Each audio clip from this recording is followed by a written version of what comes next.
야, 이 부분은 진짜 가깝네. 조금 돌아가서 보면 세부사항 관련입니다. 이 법명도 길어. 아, 이게 분명히 30m라 그랬는데.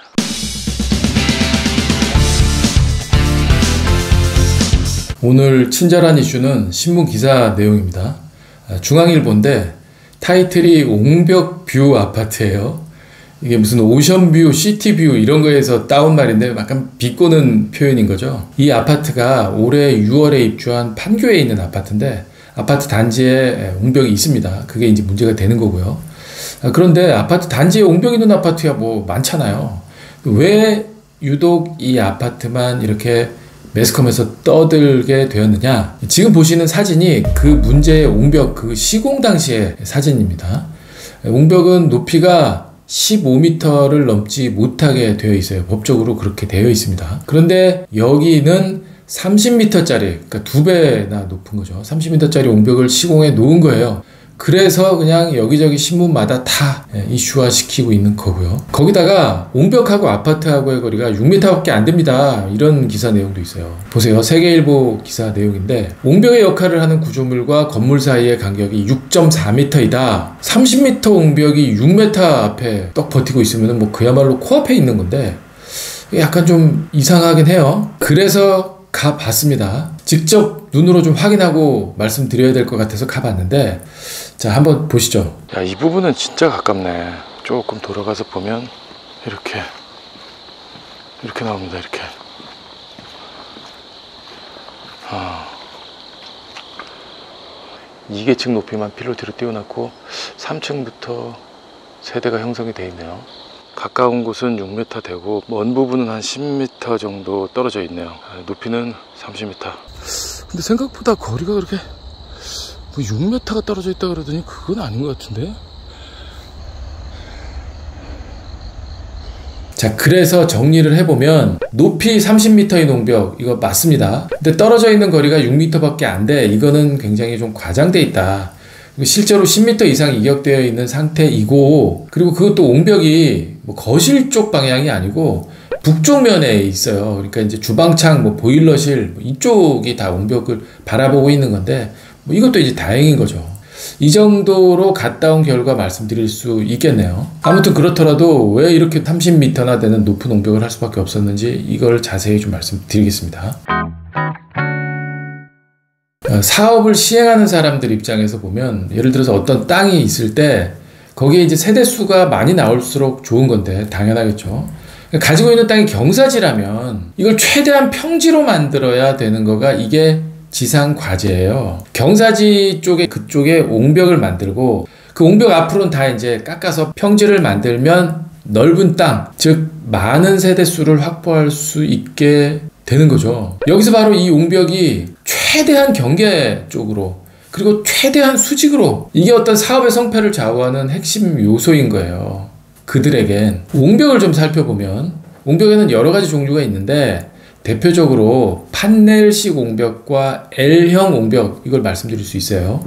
두 가지 방식이 옹벽의 뒤쪽 토합을 견디는 방법이 달라요. 판넬식은 땅속 깊숙이 앙카선을 심어요. 땅에다가 이 흙막이 면 배면에 앙카를 심고 얘를 그라우팅으로 해서 꽉 잡아주는 거예요. 이 안 빠지고 견디는 힘으로 흙막이가 토합을 견디게 해주는 이런 원리예요.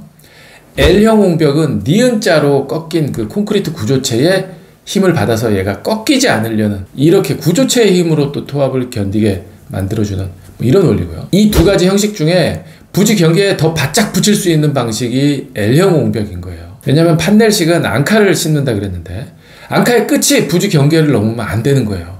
내 땅 안에 다 들어와 있어야 돼요. 앙카의 끝이. 그러니까 앙카선의 길이만큼 즉 8m에서 한 10m 정도 앙카의 길이가 나오는데 보통 그 정도만큼 부지 경계에서 안으로 들어와야 되는 거예요. 손해인 거죠. 그렇지 않게 하려면 앙카가 박히는 그 땅 주인, 내 땅이 아닌 땅 주인 경계 인접 땅 주인한테 영구 사용 허락을 받아야 되는데 이게 결코 쉽진 않아요. 그러면서 이 판넬 옹벽은 위에서부터 해갖고 내려오는 방식이라서 중간중간에 소단을 주기도 쉬워요. 생각해보세요. 옹벽이 수직으로 높으면 높을수록 이 쓰러지는 힘, 쏟아지는 힘이 당연히 크잖아요. 그러니까 중간에 일정 부분 높이가 올라갔다가 중간에 셋백을 시켜주는 거예요. 계단처럼 중간에 셋백 시켜주는 거, 이게 소단이라고 얘기를 하는 건데, 이렇게요. 15m 옹벽 올라오고 15m 셋백 시켜주고 다시 또 올라가고 이런 식으로 하는 거예요. 이렇게 되면 옹벽이 15m보다 높아도 상관없다고요. 실제 판넬 옹벽 현장 사진이에요. 위에서 본 거. 밑에서 15m 올라오고 15m 셋백 시켜주고 다시 또 위로 올라가고.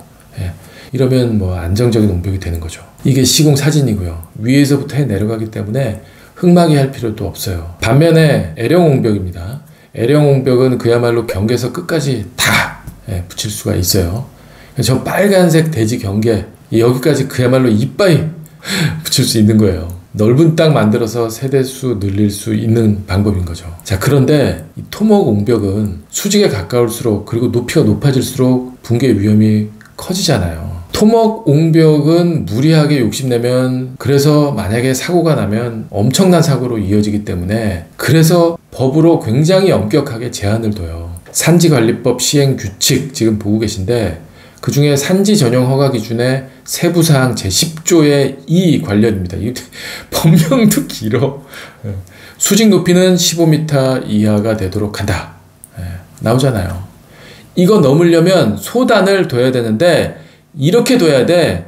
그림으로 예시까지 나와요. 또 경사지에서의 대지 조성을 하려면 원 지방까지의 경사도는 25도 이하여야 돼. 이것도 그림으로 예시까지 들어서 설명하고 있어요. 아주 구체적으로. 왜? 하도 많이 법을 어기고 싶어들 하니까. 이렇게 법을 구체적으로 세게 해놓은 이유는, 이게 한번 사고가 나면 완전히 대형 사고거든요. 보세요. 멀쩡한 산도 무너져요. 비 많이 오면. 2011년 7월 서울 우면산 산사태. 시간당 113mm 물폭탄이 떨어지면서 사망 18명, 부상 31명. 엄청난 대규모 피해가 발생했잖아요. 그런데 산을 깎아! 멀쩡한 산을 깎았어. 그러면 얼마나 튼튼한 구조물이 그걸 받쳐주고 있어야 되겠냐고요. 그래서 그렇게 법이 엄격한 거예요. 자, 여기서 우리가 짚고 넘어가야 할 부분. 이게 내일일 수도 있는 거예요. 내가 분양받은 집이 저러지 말라는 법이 어디 있겠냐고요. 왜? 이게 그 아파트 입주자 중에 한 분이 블라인드에 이제 올린 글인데, 여기 보시면 좌우로 산책로를 앞시고 해놓은 것도 모델하우스에서는 경사도 낮은 뒷산 산책로인 것처럼 만들어 놨는데, 실제로 경사가 25도 30도 이상이고 차도 올라가다가 벌벌 기더라. 이렇게 해놓으셨어요. 그러니까 우리 모델하우스에 가보면 모형도 만들어 놓고 뭐 그러잖아요. 거기에 분명히 자기가 봤을 때는 그냥 야트막한 뒤에 산책할 수 있는 언덕처럼 이제 보였는데, 실제로 해놓은 거 보니까 그렇지 않더라. 이제 이런 불만 섞인 내용이다 이거죠. 우리가 이런 건 많이 알고 있잖아요. 전원주택 보러 간다든지, 뭐 시골에 뭐 땅 보러 간다든지 그럴 때 그냥 부동산 업자 말만 듣지 마. 무조건 가서 내 눈으로 확인해야 돼. 뭐 이런 얘기들 많이 하잖아요. 분양받는 집도 내 눈으로 직접 보고 발품 팔아야 되는 거예요. 자, 그래서 오늘의 결론. 모델하우스만 믿지 말고 현장을 직접 가서 꼭 보자. 특히 산을 깎는 현장은. 끝. 아, 이게 분명히 30m라 그랬는데, 각종 새 소리에다가 귀뚜라미 소리에다가, 공기는 정말 상쾌하네. 이게 산벽이라 그래가지고 이 거대한 이렇게 판처럼 생긴 조경석을 버티는 힘이 훨씬 더 센 일반 조경석 쌓기보다